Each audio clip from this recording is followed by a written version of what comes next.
এবার একজন নয়, দুইজন মেয়েকে 25 বছর ধরে ধর্ষণ করেছে তাদের 56 বছর বয়সী বাবা। এ সময় মোট 18 বার গর্ভধারণের ঘটনা ঘটেছে, তবে বাবার সঙ্গে দুই মেয়ের সন্তানের সংখ্যা 7। বুধবার শেফিল্ডের স্থানীয় কর্তৃপক্ষের এক রিভিউ প্রতিবেদনে ঘটনাটি প্রকাশ পেয়েছে।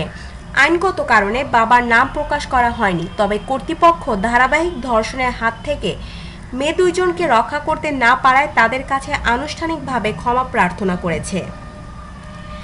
শেফিল্ড সেফগার্ডিং চিলড্রেন বোর্ডের প্রধান সু ফিনেস বলেছেন, তারা ওই দুইজনকে রক্ষা করতে সম্পূর্ণভাবে ব্যর্থ হয়েছেন।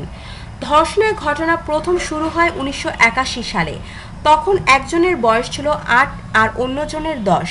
প্রথম দিকে প্রতিদিনই তাদের ধর্ষণ করা হতো, পরে এই সংখ্যা সপ্তাহে 2-3 দিনে নেমে আসে বলে ওই প্রতিবেদনে বলা হয়েছে।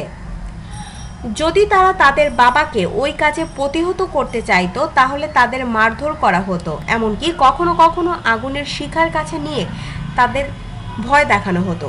ঘটনা যেন কেউ বুঝতে না পারে সেই জন্য এই পরিবার মোট 67 বার বাসা বদল করেছে বলে ওই প্রতিবেদনে বলা হয়েছে।